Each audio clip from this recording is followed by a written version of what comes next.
વર્ષા ઋતુ આવે અને આપણે ભજીયાને ભૂલી જઈએ એવું ચાલે? કોઈ દિવસ ના ચાલે। અને એ પણ આપણે તો ગુજરાતી લોકો તો વરસાદમાં ભજીયા તો જરૂર ખાઈએ જ છીએ, વરસાદમાં ભજીયાનું સેવન જરૂરથી કરીએ જ છીએ। મિત્રો, ભજીયા શું કામ ખાવામાં આવે છે અને ભજીયામાં નખાતી મુખ્ય ચીજ વસ્તુઓ કે જેનાથી આપણા સ્વાસ્થ્ય પર શું અસર પડે છે તેના વિશે આપણે આજે વિસ્તારથી જાણીશું। અરે વાહ, વરસાદ પડ્યો અને પ્રકૃતિની અંદર જ્યાં જોવો ત્યાં હરિયાળી જ હરિયાળી। વરસાદ પડે અને ભેજવાળું ઠંડુ વાતાવરણ થાય એટલે મોટાભાગના ઘરમાંથી ભજીયા તળવાની સુગંધ આવતી જ હોય છે। વરસાદના વધામણા આપણે ભજીયા જેવી વાનગી ખાઈને કરતા હોઈએ છીએ। વર્ષા ઋતુમાં બધા જ લોકો ભજીયાનું સેવન કરતા હોય છે। તો આ પરંપરા માત્ર સ્વાદના સંતોષ માટે જ છે પણ એવું નથી, પણ તેની પાછળ પાક્કું કોઈને કોઈ વિજ્ઞાન તો છે જ। ચોમાસું જ્યારે આવે ત્યારે શરીરમાં દુખાવા ચાલુ થઈ જાય છે, એટલે કે કમરના દુખાવા, સાંધાના દુખાવા, પેટની તકલીફ, તમામ પ્રકારના સૂલ વધી જાય છે, તમામ પ્રકારના દર્દ વધી જાય છે, કેમ કે વાયુનો પ્રકોપ વધી જાય છે। ભજી આપણે ખાઈએ છીએ તે આપણે ખાલી સ્વાદ માટે જ નથી ખાતા, પરંતુ તેનાથી આપણને જરૂરથી ચોક્કસ કોઈને કોઈ ફાયદો તો થતો જ હોય છે। અને મિત્રો, તેમાં નાખવામાં આવતી ચીજવસ્તુઓથી આપણા શરીરને, આપણા સ્વાસ્થ્યને શું ફાયદો થાય છે તે પણ આપણે જાણીશું। તેની મુખ્ય ચીજવસ્તુ છે ચણાનો લોટ। ચણાનો લોટ પ્રકૃતિએ સૂકો હોય છે, એટલે કે શુષ્ક હોય છે। ચોમાસાની અંદર વાતાવરણની સાથે શરીરની અંદર ભેજનું પણ પ્રમાણ વધે છે। આપણા દાદા દાદી આપણને કહેતા હતા કે જ્યારે તમારે શરદી, ઉધરસ, કફ કે તાવ થાય ત્યારે આપણને તે ચણાના લોટની વાનગી ખવડાવતા હતા। તો ભવિષ્યમાં શરદ ઋતુ આવે ત્યારે ચણાના લોટના ભજીયા ખાવા જોઈએ। ખાસ કરીને ચણાના લોટમાં તલનું તેલ મિક્સ કરી ભજીયા બનાવવામાં આવે ત્યારે સાહેબ વાયુને કારણે 80થી 90% દુખાવા અને બીજી તકલીફો ઊભી ના થાય, એટલા માટે આપણા દાદા દાદીઓ આ પરંપરા કરતા આવ્યા છે। ચણાનો લોટ પચવામાં હળવો હોય છે, વળી ચોમાસાની ઋતુમાં આપણી પાચન શક્તિ મંદ પડી જાય છે, પાચન અગ્નિ મંદ પડી જાય છે। વળી ચણાનો લોટ જ્યારે તલના તેલ સાથે મિક્સ થઈને પેટની અંદર જાય છે ત્યારે આપણા શરીરની અંદર જેટલા પ્રકારના જોઈન્ટ્સ છે, જેટલા પ્રકારના સાંધા છે, તેના દુખાવાથી બચી શકીશું। તો ચોમાસામાં ભજીયા જરૂર ખાવા જોઈએ। પહેલા નંબરનું ઘટક એટલે કે ચણાનો લોટ, બીજા નંબરનું ઘટક એટલે કે આપણા ઘરમાં, આપણા રસોડામાં રહેલું ખાદ્ય તેલ, અને ત્રીજા નંબરનું ઘટક એટલે કે આપણા રસોડાના રાજા એટલે કે તમામ મરી મસાલા। મિત્રો, ભજીયામાં કાળા મરી નાખવામાં આવે છે। મિત્રો, કાળા મરીથી આપણા શરીરમાં રહેલા વાયુ અને કફનું શમન થાય છે। તો વર્ષા ઋતુમાં ભજીયા ખાવાથી વાયુનું શમન થાય છે અને ચોમાસાની અંદર પેટ સંબંધી બીમારી વત્તા વાયુ સંબંધી બીમારી વત્તા પેટના દુખાવા, મરડો આવું બધું ન થાય તેના માટે આપણે કાળા મરી નાખતા હોઈએ છીએ। આની સાથે સાથે આપણે લીંબુ પણ નાખીએ છીએ, લીંબુ નીચવીએ છીએ।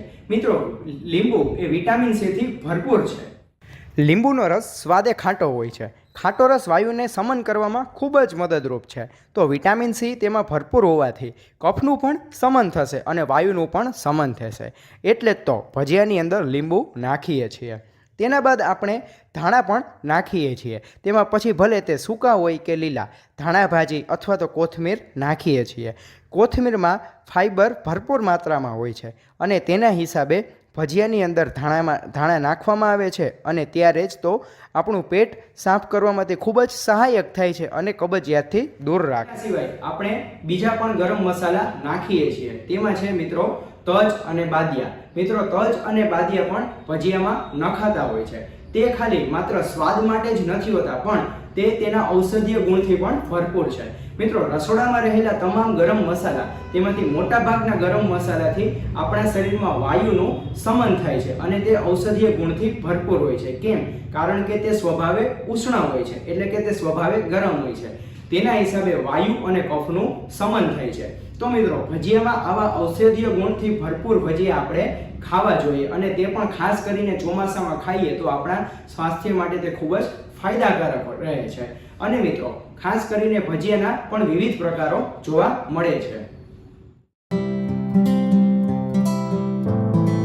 મેથીના ભજીયા તો ઘણા લોકોને દાઢે લાગેલા હોય છે.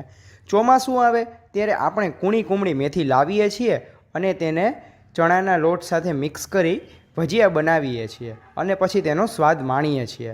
મેથી એક એવી વસ્તુ છે કે જે વાયુને સમન કરવાની સાથે સાથે કફની બીમારીથી બચવા માટેની પણ ઉત્તમ ઔષધિ છે. મેથી સ્વાદે કડવી હોય છે તો તે ડાયાબિટીસના દર્દીઓ માટે પણ ખૂબ જ લાભ આપે છે. સાથે મિત્રો, ચોમાસામાં પાચન અગ્નિ મંદ પડવાની સાથે સુગર લેવલ પણ વધતું હોય છે, તો મેથીના ભજીયા જરૂર ખાવા જોઈએ. ભજીયાની વાત આવે એટલે આપણે ચટપટી ચટણી વિના તો ચાલતું જ નથી. અને ખાસ કરીને તેમાં તો આમલીની ચટણી, તેમાં છે ખજૂર, ગોળ અને આમલીની ચટણી મિક્સ કરીને આપણે ચટણી ખાઈએ છીએ. અને જેમ ભજીયા અને ચટણી એ પણ એકબીજાની સાથે જ રહે છે અને તેને એકબીજા વગર પણ ચાલતું જ નથી. આમલી ખાઈ શકાય, પણ જ્યારે આમલી, ગોળ, ખજૂર સાથે મિક્સ થાય છે ત્યારે તે વાયુના રોગોથી બચાવે છે. આમલીમાં વિટામિન સી વધારે હોવાથી ઇમ્યુનિટી પાવર મજબૂત બને છે. જો આમલી યોગ્ય માત્રામાં લેવામાં આવે તો તે નુકસાન કરતી નથી. થોડી માત્રામાં આમલી સાથે ખજૂર વત્તા વધારે માત્રામાં ગોળ મિક્સ કરી તેમને ઉકાળી અને તેમાં મરી મસાલા નાખી તેમની ચટણી બનાવવામાં આવે તો તે ચટણી પેટના રોગો માટે ખૂબ જ મદદરૂપ થાય છે. બને ત્યાં સુધી સૂર્યોદયથી તો લઈ સૂર્યાસ્ત સુધીના સમય દરમિયાન વચ્ચેના સમયગાળા દરમિયાન ભજીયાનું સેવન કરવું જોઈએ. અને છેલ્લું અને ખાસ મહત્વનું મિત્રો, કે જો આ ભજીયાના આ બધા ઔષધીય ગુણો મેળવવા હોય તો તમારે ફરજિયાત શુદ્ધ તેલ વાપરવું જોઈએ. ખાસ કરીને મિત્રો તેમાં સિંગ તેલ અને તલનું તેલ વાપરી શકાય છે. તો આવો મિત્રો, આ વર્ષા ઋતુમાં વરસાદ બહુ મસ્ત આવે છે અને સાથે પ્રકૃતિ સોળે કળાએ ખીલી ઉઠી છે. તો આવો આપણે પણ ભજીયાનું સેવન કરીએ અને તેના ઔષધીય ગુણો મેળવી આપણે સ્વસ્થ રહીએ. સૌનો આભાર.